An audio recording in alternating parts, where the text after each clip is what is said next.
Então estamos aqui na Parede dos Porquês, que foi um projeto que nós fizemos na aula de filosofia, agora no ano letivo de 2025. Muitas questões dos estudantes de filosofia estão agora decorando o muro aqui do nosso campus Anápolis.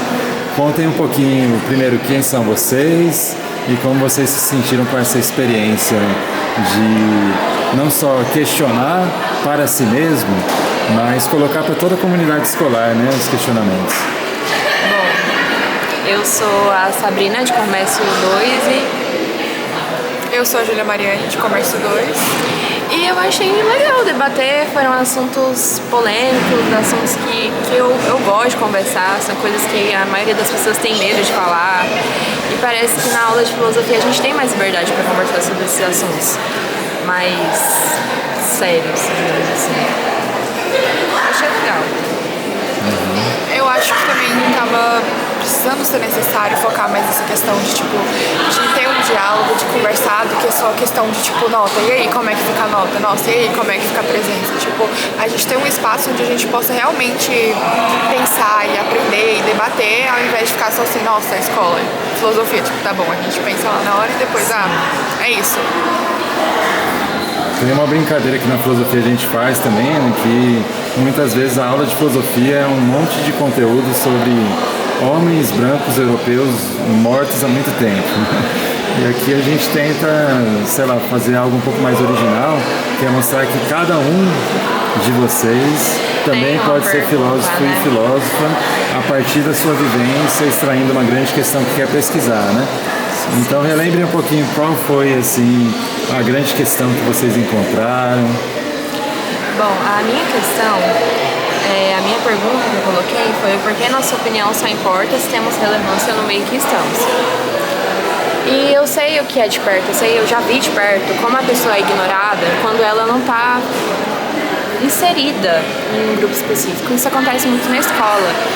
Eu acho que também essa é a origem do bullying. Quando você não se encaixa naquele grupo, então você não tem opinião lá, você não importa, você é um ninguém para eles. E como a sua opinião não importa, o que você sabe também é totalmente... Qual é a palavra?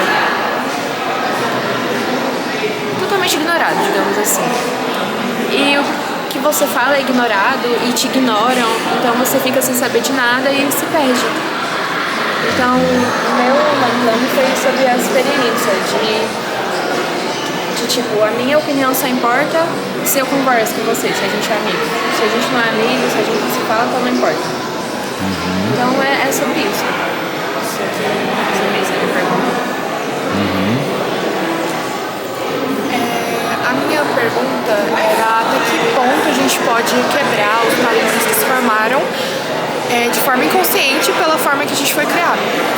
Então, assim, não leva também a questão do trauma, mas também leva a questão do tipo, às vezes eu tô projetando e seguindo num ciclo que eu nem sabia que tava. Então, assim, essa questão de escolher parceiro romântico, às vezes também, às vezes seu pai não pode, tipo assim, não ser uma pessoa ruim, mas às vezes não seria uma coisa que você queria pra você. Aí de repente você se pega pensando ali, nossa, talvez não seja isso que eu quero pra mim.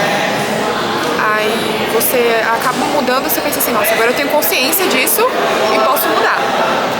Mas eu acho que a parte difícil é de ficar consciente e pensar assim, nossa, o que eu faço agora? Se eu tenho ou não liberdade pra fazer, ou vou continuar seguindo nesse mesmo ciclo, nesse mesmo padrão? Porque se eu ser inconsciente, às vezes eu não percebo. Legal, e aí eu queria que vocês escolhessem alguma obra aqui dos colegas que vocês gostaram e que vocês querem destacar e enfatizar dessas dezenas de questões que estão aqui.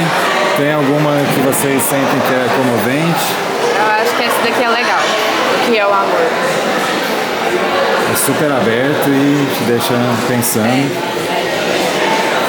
Tem um comentário sobre? Se você quiser. Quero não. Tem um filósofo escrevendo aqui, né? Possivelmente, sei lá, Platão escrevendo o Banquete. Aqui está escrito por F. Jesus. Por F. Jesus. Deve ser o nome. Eu gostei de muitos, mas essa aqui pra mim foi foi uma frase que impactou muito, que é trazer ao mundo é sempre um ato de amor. Aqui, ó, foi da Júlia Carolina. Júlia Carolina de Química 2. O que você entendeu com essa provocação da Júlia Carolina? Eu acho que nem todo mundo que necessariamente tá tendo uma criança, ela quer ter uma criança. Então, assim, não é porque eu tô grávida ou eu vou ter um filho que eu necessariamente amo ele. Eu acho que isso vem muito de uma coisa que já é colocada nas mulheres, para elas serem mães, para elas amarem aquela criança, e às vezes isso não acontece, às vezes isso é uma coisa de construção. Tipo, eu tô conhecendo aquela criança, agora eu vejo que ela é meu filho, eu me identifico com ela e eu passo a amar ela. Isso pode acontecer de formas diferentes. Tipo, tem gente que já tá na barriga e já ama, é o amor da minha vida, mas tem muitos relatos de mulheres que nunca... Ai, meu Deus. De pessoas que nunca sentiram isso. Do tipo, nossa, a criança nasceu e agora? Quem é essa pessoa? Tipo, e agora eu tenho que amar essa pessoa? Que nem a El, que maravilha, né, gente? Por que eu vou colocar uma criança nesse mundo? Sim. Eu concordo. Tem os fenômenos da depressão pós-natal também, quando a mãe se sente deprimida, né?